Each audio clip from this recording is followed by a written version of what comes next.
नमस्कार, बहुत बहुत स्वागत है आपका कच्चा चट्टा में। आपके साथ मैं हूं सबीना तामंग देशमुख। साल 2023 का सबसे बड़ा खतरा न्यूक्लियर वॉर है। हिरोशिमा और नागासाकी में गिरे परमाणु बमों से सैकड़ों गुना विनाशक बम दिखाकर अमेरिका और रूस एक दूसरे को धमका रहे हैं।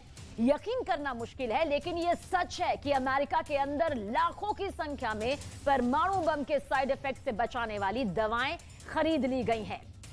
आखिर क्या होने वाला है साल 2023 में? क्या है व्लादिमीर पुतिन की न्यूक्लियर पिक्चर और क्यों अमेरिका में 50 से ज्यादा बड़े शहर रूस के टारगेट पर आ चुके हैं? देखिए हमारी स्पेशल रिपोर्ट के जरिए।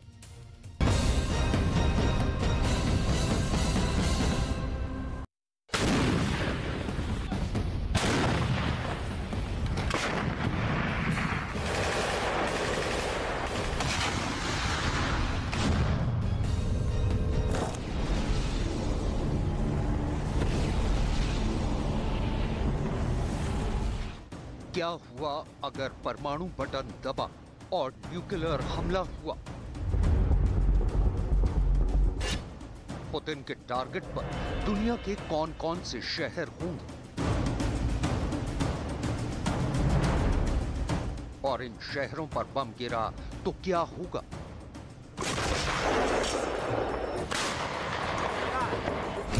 New York, Paris, Washington DC, London, Berlin, Chicago, California, Los Angeles.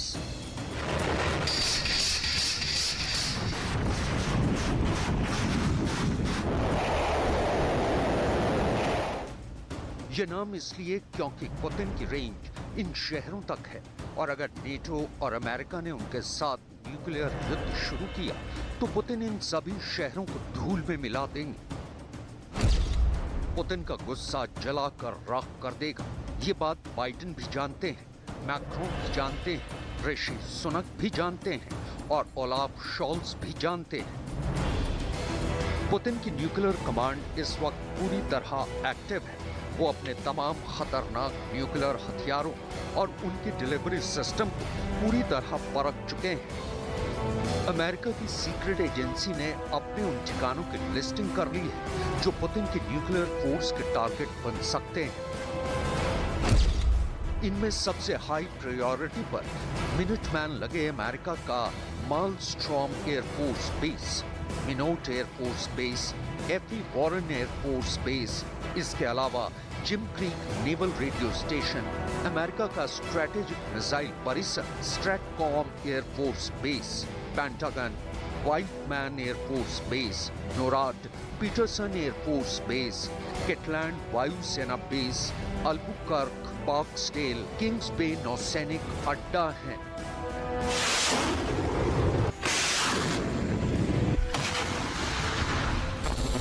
ऐसे में सबसे बड़ा सवाल है कि अगर न्यूक्लियर बम वाला हमला हुआ तो अमेरिका के इन अड्डों वाले शहरों का क्या होगा? नेटो के शहरों का क्या हाल होगा? सबसे पहले बात अमेरिका की आर्थिक राजधानी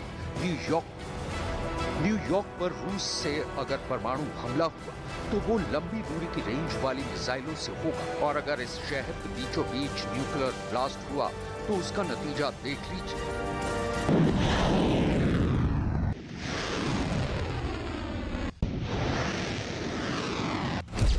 अगर हमला 500 किलो टन के न्यूक्लियर बम से हुआ, यानी ऐसा बम जो हिरोशिमा पर गिराए गए एटम बम से 30 गुना ताकतवर हो, तो क्या होगा?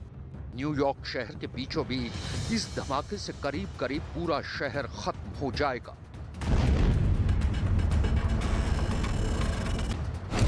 न्यूयॉर्क पर बम गिरा तो शहर के सेंटर में सभी इमारतें धूल में तब्दील हो जाएंगी। पीले और लाल हिस्से में जो कुछ होगा वो पूरी तरह तबाह हो जाएगा। इस दायरे में हर इंसान मारा जाएगा। हरे रंग वाले हिस्से में रेडिएशन से लोग मारे जाएंगे। नीले हिस्से में भी इमारतें ढह जाएंगी। ऑरेंज रंग वाले हिस्से में, जिसमें एम्पायर स्टेट की बिल्डिंग भी है, वहां जो भी होगा पूरी तरह जल जाएगा।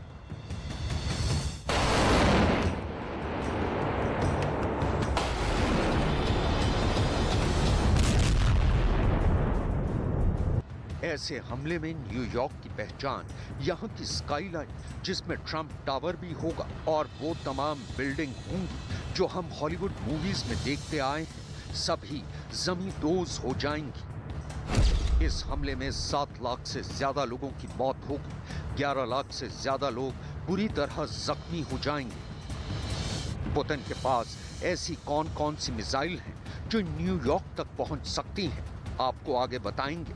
पहले देखिए परमाणु हमले में लंदन का क्या हाल होगा। लंदन के सेंटर में बम गिरने से 3 किलोमीटर बड़ा आग का गोला सब कुछ जलाकर राख कर देगा। रूस ने अगर लंदन पर मिसाइल दागी तो दावा किया गया है कि यह सिर्फ 3 मिनट के अंदर लंदन को दुनिया के नक्शे से मिटा देगी।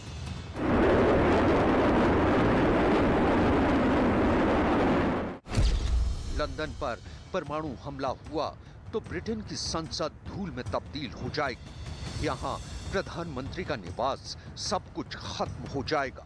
बकिंघम पैलेस से लेकर लंदन का ऐतिहासिक पुल सब ढह जाएंगे। इस हमले में 4 लाख से ज्यादा लोग फौरन मारे जाएंगे, जबकि 9 लाख की आबादी बुरी तरह जख्मी हो जाएगी।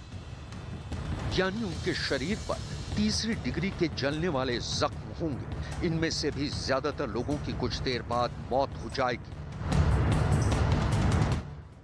पुतिन ने फरवरी में युद्ध की शुरुआत के बाद ही फौरन वार्निंग देते हुए अपना परमाणु तहखाना खोल दिया था। सवाल है कि क्या पुतिन अपनी सबसे खतरनाक मिसाइलों को लॉन्च करेंगे? ये वो मिसाइल हैं जो इस वक्त पूरी तरह एक्टिव हैं।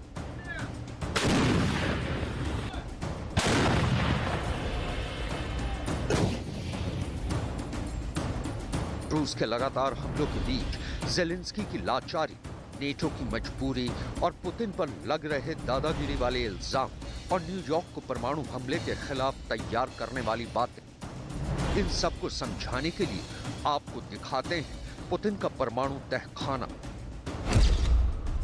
जिसमें मोबाइल लॉन्चर वाली इस्कंदर मिसाइल है। इसकी रेंज 500 किलोमीटर है। बहुत ही घातक मिसाइल है ये। पनडुब्बी से दागी जाने वाली बुलावा मिसाइल, रेंज 8000 किलोमीटर से भी ज्यादा है।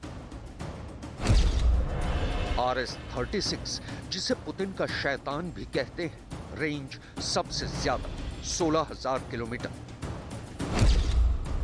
RS-28 सरमर, इसकी रेंज 10000 किलोमीटर से भी ज्यादा है। लेकिन इनसे भी खतरनाक और पुतिन की सबसे बड़ी गेम चेंजर मिसाइल RS-24, जंगल में छुपते हुए आगे बढ़ता हुआ यह ट्रक ही इसका लॉन्चर है। इसकी एक लॉन्च टेस्टिंग पुतिन जंग शुरू होने से पहले दिखा चुके हैं। यूक्रेन युद्ध के दौरान इसका असली प्रैक्टिकल भी देखने को मिल सकता है। पूरी दुनिया बस इसी डर से घबराई हुई है। RS-24 यार्स की रेंज 11000 किलोमीटर से भी ज्यादा है। ये पुतिन की सबसे आधुनिक लैंड बेस्ड मिसाइल है। वहीं पुरानी UR-100 स्टेलेटो अब भी भरोसेमंद मिसाइल है। रेंज 10,000 किलोमीटर से ज्यादा है। पुतिन के ऑफिस ने तो खुल्लम खुल्ला बोल दिया है कि रूस के अस्तित्व पर खतरा आया तो परमाणु बम का इस्तेमाल नहीं होगा। इसकी कोई गारंटी नहीं दी जा सकती। यह है टोपोल इंटरकॉन्टिनेंटल बैलिस्टिक मिसाइल, जिसकी रेंज है 11,000 किलोमीटर। और इसी मिसाइल का नया वर्जन टोपोल M, बेहतर गाइडेंस के साथ इसकी भी रेंज 11,000 किलोमीटर है। अब सवाल है, ये टोपोल कहां तैनात है? टोपोल के दोनों वर्जन क्यों अमेरिका और नेटो के लिए खतरा हैं? टोपोल मिसाइल, जिसकी रेंज 11,000 किलोमीटर है, वो 8 सीक्रेट बेस से लॉन्च की जा सकती है। अमेरिका के न्यूयॉर्क और वॉशिंगटन DC शहर भी होंगे। न्यूयॉर्क का जो हाल होगा वो आप देख चुके हैं। अब वॉशिंगटन DC यानी अमेरिका की कैपिटल सिटी का हाल देखिए, क्योंकि ये पुतिन और रूस की मिसाइलों का प्राइम टारगेट कहा जा सकता है। वॉशिंगटन DC के सेंटर में व्हाइट हाउस जर्रे जर्रे में तब्दील हो जाएगा। अमेरिका की संसद पूरी तरह ढह जाएगी। वहां सुप्रीम कोर्ट का भी सर्वनाश होगा। पीले दायरे में सब कुछ पिघल जाएगा और ऑरेंज दायरे तक तबाही बहुत खतरनाक होगी। वॉशिंगटन DC पर परमाणु हमला हुआ तो करीब 4 लाख लोगों की मौत होगी। जबकि 3 लाख लोग बुरी तरह जख्मी हो जाएंगे। इन हमलों में जो बच भी जाएंगे वो धीमी मौत मरते चले जाएंगे। 15% लोग कैंसर का शिकार हो जाएंगे और फिर उनकी जान चली जाएगी। अमेरिका पर ऐसे हमले का खतरा सबसे ज्यादा है। वॉशिंगटन डीसी और न्यूयॉर्क ऐसे शहर हैं जो दुनिया के सबसे बड़े पावर सेंटर कहे जाते हैं। न्यूयॉर्क तो ऐसा शहर है जो कभी सोता नहीं, जहां की रौनक दुनिया भर में मशहूर है। टाइम स्क्वायर से लेकर मैनहट्टन की गगनचुंबी इमारतें, जहां बिजनेस सेंटर और अपना ऑफिस खोलना दुनिया की बड़ी बड़ी कंपनियों का ख्वाब होता है। जिस शहर की स्काईलाइन दुनिया हॉलीवुड मूवीज में देखती आई है, जहां का मल्टी स्टोरी मेट्रो नेटवर्क और उसमें रोज सफर करने वाले लाखों लोग, वो शहर जिसकी तरक्की देखकर दुनिया भर के देश अपने शहरों की प्लानिंग करते हैं। ऐसे शहरों पर परमाणु हमले की बातें हवा में नहीं की जा रही।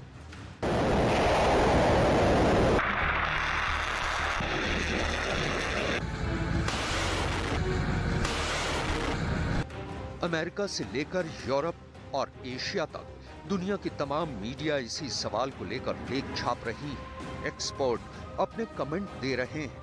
ये बताता है कि दुनिया पर न्यूक्लियर हमले के खतरे को कितनी संजीदगी से लिया जा रहा है। रूस की मीडिया में तो ये कहा जा रहा है कि यूक्रेन के पास परमाणु बम है, जिसका धमाका करके पूरा इल्जाम रूस पर डाला जा सकता है और फिर अमेरिका रूस की तरफ परमाणु हमले का आदेश दे सकता है।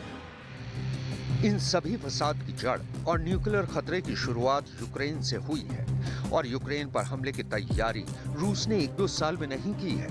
इसके पीछे 2014 के बाद का युद्धाभ्यास है जो यूक्रेन बॉर्डर के आसपास ही किए गए हैं, जबकि रूसी नेवी की एक्सरसाइज ऐसी रही है कि नेटो के हाथ पैर कांपने लगे। ये रूसी ICBM बुलावा है, इसकी लॉन्चिंग देखी और फिर नेटो के खौफ को समझी। एक के बाद एक बुलावा मिसाइल लॉन्च हो रही हैं। एक मिसाइल, दूसरी मिसाइल, तीसरी मिसाइल, चौथी मिसाइल। बोरेई क्लास की पनडुब्बी से ऐसी 16 मिसाइल लॉन्च की जा सकती हैं। 8000 किलोमीटर तक वार करने वाली ऐसी हर एक मिसाइल 6 परमाणु बम से लैस की जा सकती है। 6 न्यूक्लियर बम, यानी 6 शहरों की इस तरह की तबाही।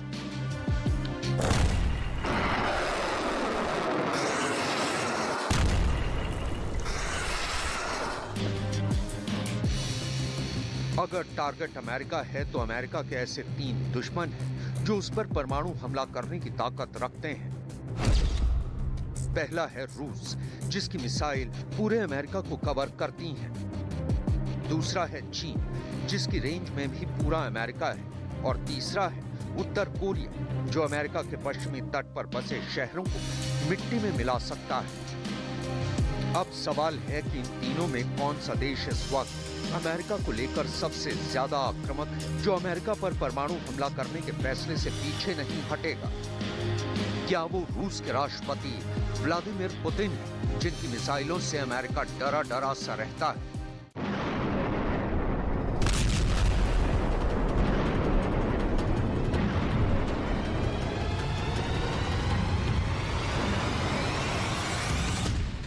क्या वो चीन के राष्ट्रपति शी जिनपिंग हैं, जिनकी खामोशी ही अमेरिका से लेकर ताइवान और जापान को डराने के लिए काफी होती है? या फिर उत्तर कोरिया की supreme leader Kim Jong Un के ऑर्डर पर अमेरिका पर न्यूक्लियर अटैक हो सकता है? किम जोंग उन ने अपनी मिसाइल लगातार दिखाई है। किम जोंग का हंसता खिलखिलाता हुआ चेहरा उनके किसी भी दुश्मन को डरा सकता है, खास तौर से जब किम जोंग को अपनी लंबी दूरी की मिसाइलों के टेस्ट पर खूब जश्न मनाते हुए देखा जाता है।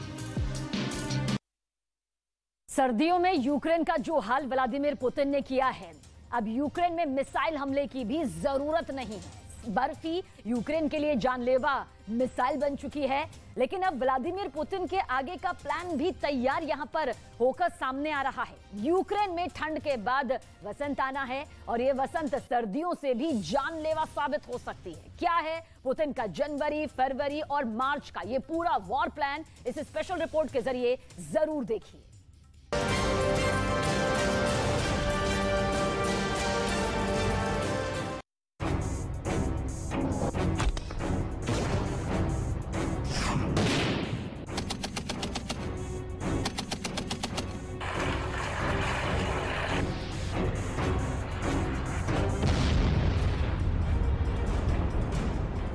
ज़ेलेंस्की की उम्र 44 साल है। ज़ेलेंस्की ने 44 सर्दियां देखी हैं, लेकिन ज़ेलेंस्की अपनी जिंदगी में ऐसी पहली सर्दी देख रहे हैं जब यूक्रेन की सफेद बर्फ इंसान के खून से लाल हो रही है।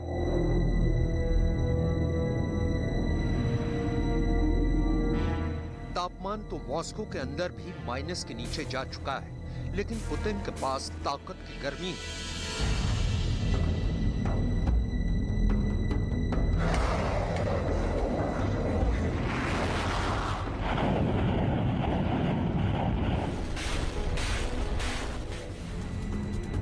पुतिन पावरफुल इंसान है और वो जानते हैं कि कुदरत भी उन्हीं पर कहर ढाती है जो कमजोर होते हैं।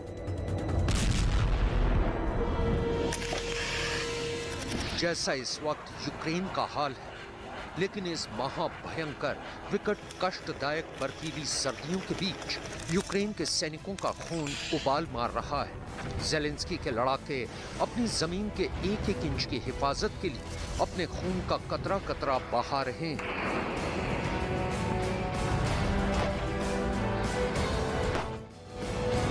सदी की इस सबसे लंबी और बड़ी जंग का निर्णय जनवरी और फरवरी में होने वाला है। क्या है यूक्रेन के अंदर हार और जीत का कोल्ड फैक्टर, और क्यों सर्दियां ही तय कर देंगी यूक्रेन की जंग का भविष्य? ये सब हम आपको बताने वाले हैं।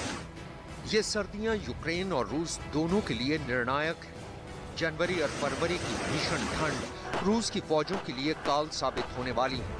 रूस के कई इलाकों में -8 डिग्री तक ठंड बढ़ रही है। ऐसे में सैनिकों के लिए जंग लड़ने से ज्यादा जिंदा रहना जरूरी हो गया है।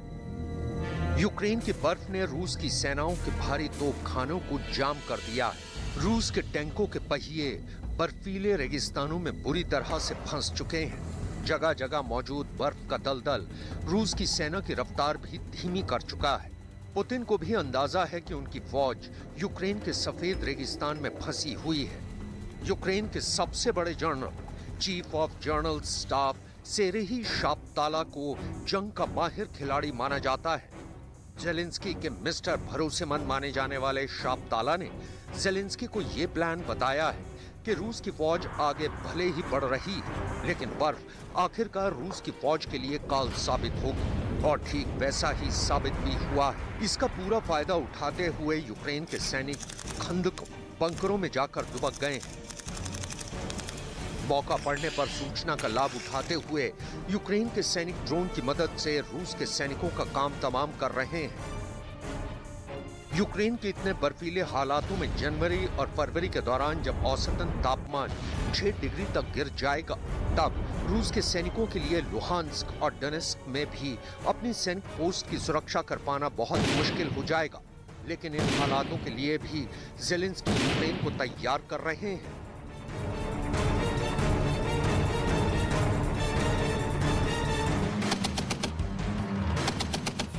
यूक्रेन के जर्नलों को अब भी उम्मीद है कि जनवरी और फरवरी में रूस की सेना और भी कई मोर्चों से पीछे हटने वाली है। ठंड के महीने को ध्यान में रखकर ही यूक्रेन के आर्मी जर्नलों ने 28 अगस्त 2022 से रूस की फौज के खिलाफ बड़े हमले शुरू किए थे।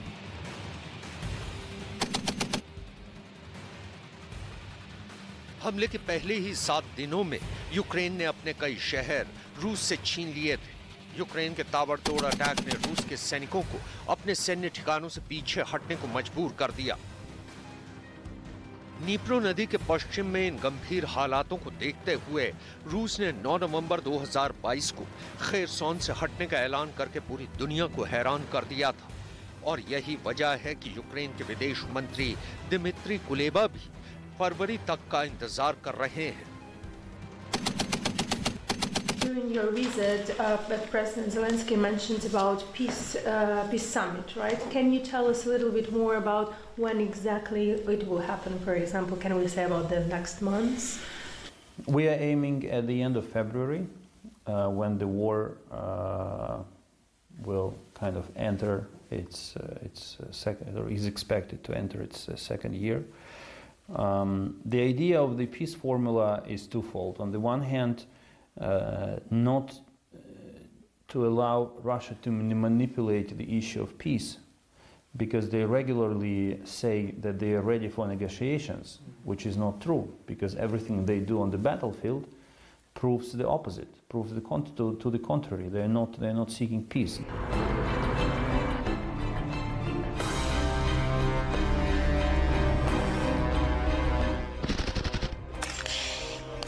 दरअसल पुतिन की चालें ही खतरनाक होती हैं कि रूस की फौज का काम बेहद आसान हो जाता है। रूस की फौज के पास दूसरे विश्व युद्ध में जंग लड़ने का जबरदस्त अनुभव है। उन्हें पता है कि भीषण ठंड में जंग कैसे लड़नी है और खाली किए गए इलाकों को किस तरह से दोबारा हासिल करना है।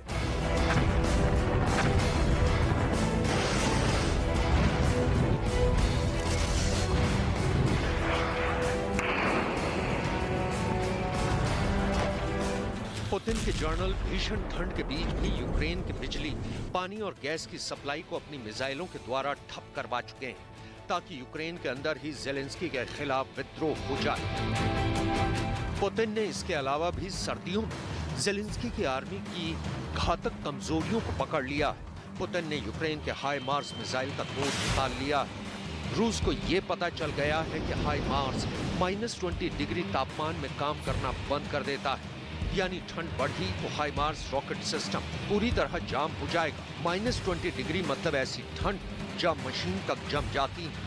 ये हाइमार्स का पासवर्ड हैक करने जैसा है और पुतिन ने ऐसा करके ज़ेलेंस्की को बहुत बड़ी टेंशन में डाल दिया है। इसका मतलब ये है कि ठंड बढ़ते बढ़ते हाइमार्स एक सिटिंग डक बनकर रह जाएगा। अंग्रेजी में ये टर्म ऐसे टारगेट के लिए इस्तेमाल की जाती है जिसका शिकार बहुत आसानी से किया जा सकता है। रूस ने हाइमार्स के रॉकेट को भी जांचा परखा। उसके रॉकेट के हिस्से रूस के लैब में भेजे गए और उससे बहुत चौंकाने वाली बातें पता चली। हाइमार्स का रॉकेट माइनस तापमान के बाद दिक्कत करना शुरू कर देता है और रिपोर्ट है कि -15 से 20 डिग्री पर यह रॉकेट काम ही नहीं करता। इसलिए ज़ेलेंस्की को फिक्र इस बात की है कि जब तापमान -20 डिग्री होगा तो हाइमार्स का इस्तेमाल कैसे करेंगे।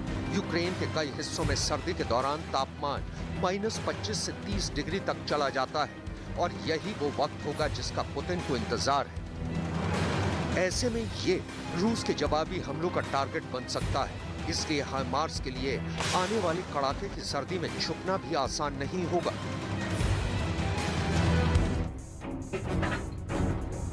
ठंड के महीनों में भी यूक्रेन के सैनिक लगातार अपनी सैन्य कुशलता के साथ प्रयोग कर रहे हैं। यूक्रेन के सैनिकों ने एक कार के ऊपर एक मोबाइल सर्विलांस टावर बनाया है ताकि उन्हें तोपखानों के हमलों के लिए टारगेट का पता लगाने में मदद मिल सके। यूक्रेन की 127वीं प्रादेशिक रक्षा ब्रिगेड के लड़ाकों ने अपने साथियों के साथ मिलकर सोवियत GAZ वोल्गा पर तोपों को समायोजित करने के लिए 18 मीटर का टावर तैयार किया है। Мы не видели, только слышали о том, что в Соединенных Штатах Америки, в штате Техас и вообще в целом штатах, которые граничат с Мексикой, иногда используют подобного рода штуки. Они поднимаются на 8-10 метров с очень высокоточной аппаратурой вверху, с эхолокаторами, там, с прочими достаточно модными девайсами, которые охраняют государственную границу. क्योंकि इलाका यूक्रेन का है, इसलिए यूक्रेन को बढ़त जरूर हासिल है और यूक्रेन इस भीषण ठंड को रूस के खिलाफ कैसे इस्तेमाल करने की कोशिश करेगा, ये बड़ी बात होगी। जो ठंड का युद्ध के नतीजों में उलटफेर के लिए इस्तेमाल कर लेगा, वही जंग जीतेगा। अगले 45 से 60 दिनों में ये पता चल जाएगा कि जनवरी की भीषण जंग किसको जीत दिलाने जा रही है।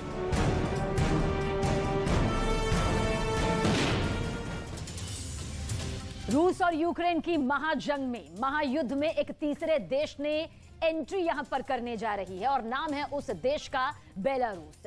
रूस से हासिल परमाणु मिसाइल इस्कंदर को बेलारूस ने यूक्रेन को टारगेट कर तैनात कर दिया है। व्लादिमीर पुतिन एक नहीं 4 दिशाओं से यूक्रेन को घेर रहे हैं। आखिर पुतिन ने यूक्रेन की परमाणु घेराबंदी का क्या कुछ ये पूरा प्लान बनाया है, देखिए हमारी स्पेशल रिपोर्ट के जरिए।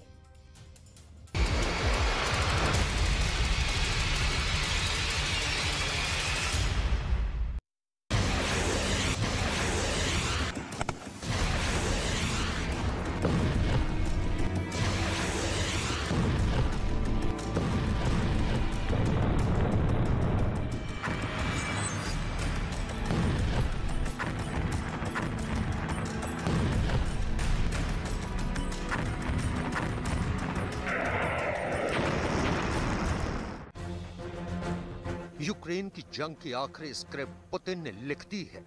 पुतिन ने यूक्रेन की जंग में आखिरी हमले के लिए अपने सबसे भरोसेमंद चेहरे को चुन लिया है।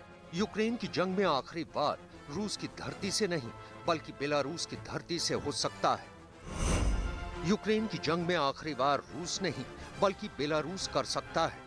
हथियार और निशाना पुतिन का, लेकिन कंधा लुकाशेंको का। यूक्रेन की जंग में सबसे अहम किरदार निभाने के लिए बेलारूस तैयार हो चुका है, लेकिन सवाल है कि बेलारूस ही क्यों? तो पहले जरा रूस और बेलारूस के संबंधों को जान लीजिए, उनके हुक्मरानों की दोस्ती को समझ लीजिए। बेलारूस यानी रूस का सबसे भरोसेमंद सहयोगी और पड़ोसी देश, जिस पर पुतिन आंख बंद कर भरोसा करते हैं। बेलारूस के राष्ट्रपति अलेक्जेंडर लुकाशेंको को पुतिन का सबसे बड़ा विश्वास पात्र कहा जाता है। पुतिन और लुकाशेंको के बीच दोस्ती ऐसी है कि पुतिन ने बेलारूस को रूस में मिलाने की जिद छोड़ दी और बेलारूस के हाथों में सौंप दी अपनी वो परमाणु बम ले जाने वाली इस्कंदर मिसाइल, जिससे नेटो भी खौफ खाता है।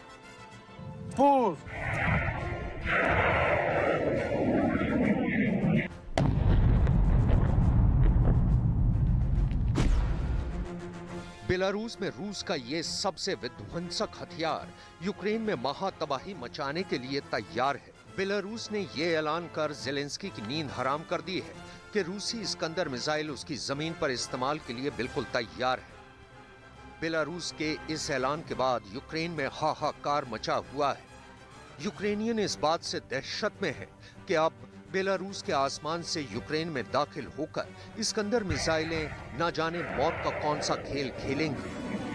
अपनी जमीन पर इस्कंदर मिसाइलों की तैनाती का ऐलान करने के साथ ही बेलारूस ने दुनिया को यह भी बता दिया कि उसकी सेना ने रूस से सिर्फ इस्कंदर मिसाइलें खरीदी ही नहीं है, बल्कि उसे चलाने की पूरी ट्रेनिंग रूसी मिलिट्री से हासिल कर ली है।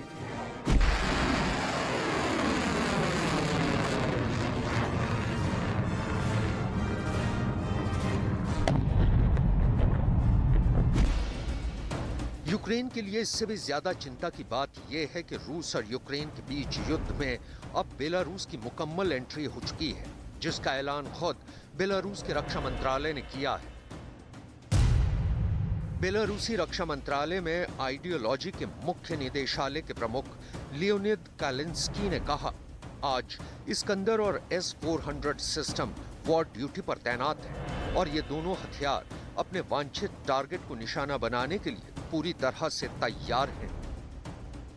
तो बेलारूस में तैनात इस्कंदर का टारगेट कौन है और कहां है, यह समझाने की जरूरत नहीं। इस्कंदर मिसाइलों का मुंह यूक्रेन की तरफ है और टारगेट सेट है।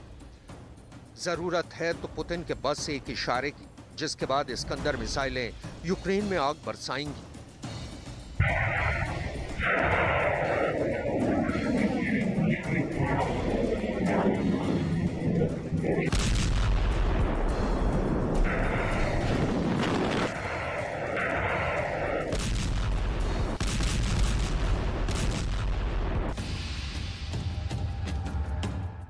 बेलारूस के हाथों उसकी जमीन पर इस्कंदर का लॉन्च पैड बनवाकर पुतिन ने एक तीर से दो निशाने साधे हैं।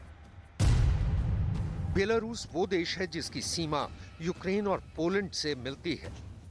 पोलैंड एक नेटो सदस्य देश है जो इस जंग में यूक्रेन की खुलकर मदद कर रहा है।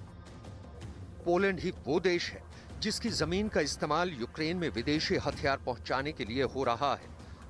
अमेरिका, ब्रिटेन, जर्मनी और फ्रांस समेत सभी नेटो देश पोलैंड के रास्ते ही यूक्रेन को हथियारों की सप्लाई कर रहे हैं, जिसके बूते ज़ेलेंस्की ने पुतिन को बातचीत की टेबल पर आने के लिए मजबूर कर दिया है।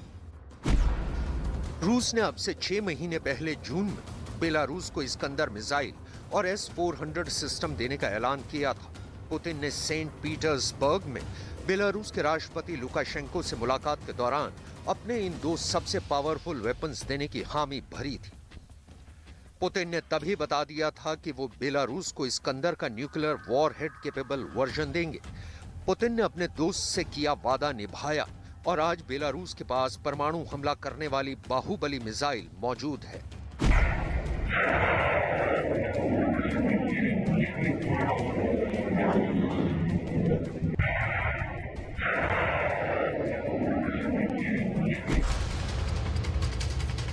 बेलारूस को पुतिन की इस सौगात से नेटो देशों के माथे पर पसीना आ गया था, क्योंकि बेलारूस में इस्कंदर और S-400 की मौजूदगी का मतलब है पोलैंड के रास्ते रूस पर हमला करने की रणनीति पर पानी फिर जाना। और अगर कभी नेटो के साथ रूस का युद्ध हुआ तो पोलैंड की धरती नेटो सेना का बेस कैंप नहीं बनाया जा सकता, क्योंकि यह सीधे सीधे पुतिन की मिसाइलों के निशाने पर होगा। इसलिए पुतिन ने बहुत सोच समझकर बेलारूस को अपने 2 सबसे ताकतवर हथियार सौंप दिए। अब पुतिन बेलारूस को और ताकतवर बनाने में जुटे हैं। बेलारूस की एयरफोर्स को रूस अपग्रेड कर रहा है, जिसके तहत बेलारूस के Su-25 लड़ाकू विमानों के बेड़े को अपग्रेड किया जा रहा है, ताकि जमीन से परमाणु हमला करने में सक्षम बेलारूस हवा में भी परमाणु मिसाइलें ले जाने के काबिल बन जाए। रूस की इस्कंदर मिसाइल पुतिन की मिसाइल जखीरे का वो अचूक अस्त्र है जिसकी बेजोड़ मारक क्षमता से दुश्मन पल भर में धुआं धुआं हो जाता है।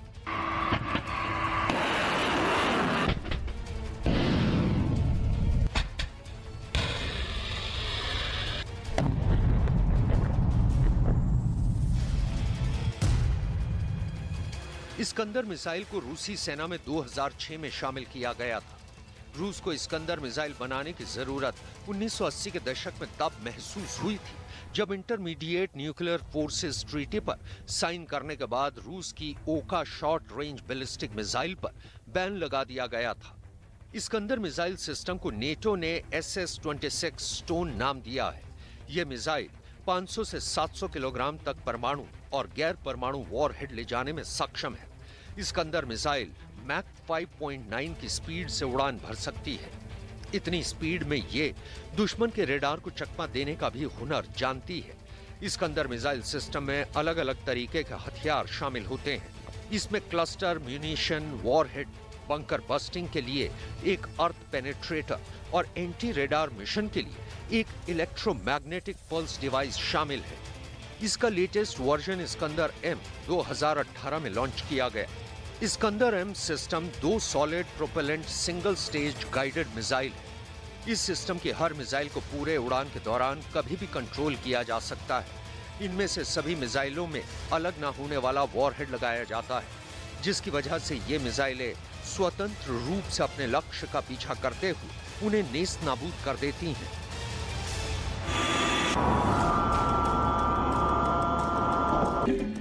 इस्कंदर मिसाइल की इन्हीं खतरनाक खूबियों को देखते हुए बेलारूस के अलावा आर्मीनिया और अल्जीरिया ने भी इसे अपनी अपनी सेना में कमीशन किया है। इस तरह से इस्कंदर मिसाइल रूस समेत कुल 4 देशों की सेना में शामिल हो चुकी है। रूस की इस खतरनाक मिसाइल का इस्तेमाल कई जंग में हो चुका है। रूस जॉर्जिया युद्ध, सीरिया सिविल वॉर और नोगोर्नो कारबाख युद्ध में इस्कंदर अपनी विनाशकारी ताकत का ट्रेलर दिखा चुकी है। जबकि यूक्रेन में रूस ने इस्कंदर का इतना इस्तेमाल किया कि इसका स्टॉक ही खत्म हो गया, जिसके बाद रूस ने ईरान से सैकड़ों बैलिस्टिक मिसाइलों के आयात का ऑर्डर दिया। रूस ने जब यूक्रेन पर फरवरी में हमला बोला था, तब जंग में पुतिन का इरादा इस्कंदर मिसाइल के इस्तेमाल करने का बिल्कुल नहीं था। रूसी मिलिट्री अफसरों ने पुतिन को भरोसा दिलाया था कि वो हफ्ते भर में कीव पर कब्जा कर लेंगे, लेकिन जब लड़ाई 2 महीने तक खिंच गई, तब पुतिन ने अपने मिसाइलों के जखीरे से इस्कंदर निकालने का आदेश दिया। रूस ने इस्कंदर का सबसे ज्यादा इस्तेमाल मारियोपोल में किया, जिसके बाद हंसता खेलता ये शहर कंक्रीट का कब्रिस्तान बन गया।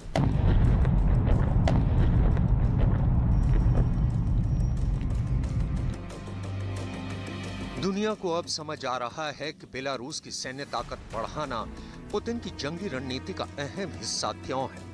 बेलारूस में रूस की परमाणु मिसाइल तैनात करने का मकसद क्या है? दरअसल पुतिन की बातचीत की अपील के तुरंत बाद बेलारूस में परमाणु मिसाइल की तैनाती हो गई। तो क्या यूक्रेन पर परमाणु हमले के लिए पुतिन ने बेलारूस की धरती को चुना है? बेलारूस में इस्कंदर मिसाइल की तैनाती से ठीक पहले पुतिन का मिन्स्क पहुंचना और अपने दोस्त अलेक्जेंडर लुकाशेंको से घंटों एकांत में रणनीति बनाना, इससे दुनिया भर में परमाणु हमले की चर्चा तेज हो गई है। युद्ध के दौरान पुतिन ने बेलारूस में पूरा एक दिन बिताया, तो समझा जा सकता है कि पुतिन का ये दौरा कितना अहम रहा होगा। इस मुलाकात पर ज़ेलेंस्की पहले ही आशंका जता चुके हैं कि पुतिन अब बेलारूस को ही रूसी सेना के साथ जंग में शामिल करा सकते हैं। तो क्या ज़ेलेंस्की का शक अब सही साबित हो रहा है? क्या बेलारूस में इस्कंदर मिसाइलों के हमले से बेलारूस इस जंग में आगाज करेगा? इन खतरों को देखते हुए यूक्रेन ने अब बेलारूस से लगते अपने बॉर्डर को भी पूरी तरह से अलर्ट कर दिया है।